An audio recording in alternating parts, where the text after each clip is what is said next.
Shalom, selamat datang di 5 Minute Devotion. Hari ini kita akan dilayani oleh Pastor Seni Kana.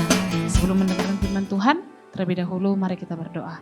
Terima kasih Tuhan, terima kasih Bapa yang baik. Pada hari ini kami diizinkan kembali untuk mendengarkan firman Tuhan. Biar Tuhan Engkau yang menjamah hati kami, menjamah pikiran kami, sehingga kami mau menerima firman Tuhan dan firman-Mu bertumbuh di dalam hidup kami, dan kami mau melakukan firman Tuhan. Berkati hamba-Mu yang telah mempersiapkan diri, sehingga hamba-Mu saat ini boleh berkata-kata sesuai dengan firman Tuhan, dan firman-Mu itu tertanam dalam hidup kami. Terima kasih Tuhan Yesus Kristus, terima kasih kami telah siap mendengarkan firman-Mu. Hanya di dalam nama Tuhan Yesus Kristus kami berdoa dan mengucap syukur. Haleluya. Amin. Selamat mendengarkan, Tuhan Yesus memberkati. Puji nama Tuhan, kita berjumpa lagi di acara 5 Minute Devotion. Saya percaya kita akan diberkati oleh kebenaran firman Tuhan. Saudara yang dikasihi oleh Tuhan kita Yesus Kristus, tema yang diberikan kepada saya yaitu tentang kemenangan. Kemenangan, kata dasarnya adalah menang. Nah, kalau ada kata menang berarti ada kata kalah. Menang lawan katanya adalah kalah. Nah, banyak orang mau menang tetapi tidak mau tekun, tidak mau berusaha, tidak mau berlatih. Kata menang tidak lepas dari kata lomba, latihan, dan tekun.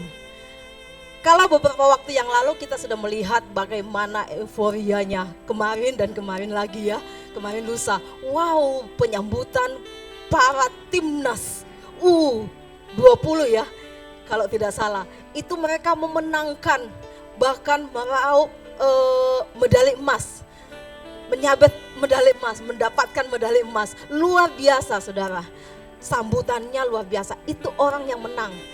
Nah, kita adalah orang-orang yang menang. Kemenangan yang dapat kita raih bersama dengan Tuhan kita Yesus Kristus. Tahukah saudara, pada hari Kamis yang lalu kita sudah merayakan bagaimana Tuhan Yesus naik ke surga, menandakan kemenangan yang autentik, kemenangan yang luar biasa, sempurna. Kemenangan Tuhan kita Yesus Kristus. Kalau mungkin kita berkata Yesus sudah mati di atas kayu salib, dia sudah menang mengalahkan segala dosa, dia sudah menang mengalahkan segala kedagingan. Walaupun di Taman Getsemani dia berkata, kalau boleh lalukan cawan ini Bapa, tetapi biar bukan kehendakku yang jadi, kehendakmu saja yang jadi. Akhirnya dia boleh menjalankan jalan Via Dolorosa dan dia menang, dia mati di atas kayu salib dengan ketaatan penuh kepada Bapa. Kemudian dia bangkit pada hari yang ketiga, menang lagi. Jadi kemenangan demi kemenangan yang Tuhan Yesus tunjukkan kepada kita. Bahkan kita melihat kemenangan yang Tuhan tunjukkan secara sempurna ketika dia naik ke surga. Saudara, kalau kita orang Kristen mau menang, tadi saya sudah singgung tentang kemenangan timnas sepak bola kita ya, mendapat medali emas. Mereka menang itu pasti ada latihannya. Orang yang latihan itu pasti tekun. Saat siang ini saya mau ajak kita untuk membaca firman Tuhan di dalam Ibrani 12 ayat yang pertama sampai yang ketiga.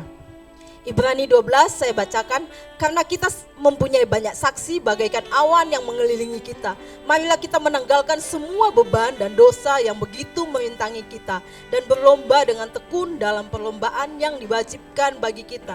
Marilah kita melakukannya dengan mata yang tertuju kepada Yesus yang memimpin kita dalam iman dan yang membawa iman kita itu kepada kesempurnaan, yang dengan mengabaikan kehinaan tekun memikul salib ganti sukacita yang disediakan bagi Dia yang sekarang duduk di sebelah kanan takhta Allah.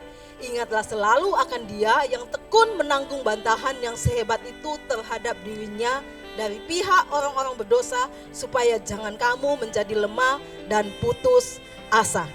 3 bagian dalam kebenaran firman Tuhan, renungan yang singkat ini. Yang pertama, kita tidak lepas dari hidup ini sebagai seseorang yang berlomba. Hidup ini ibarat perlombaan. Saya katakan kemenangan itu tidak lepas dari kata lomba, kata tekun dan ujian, kata latihan.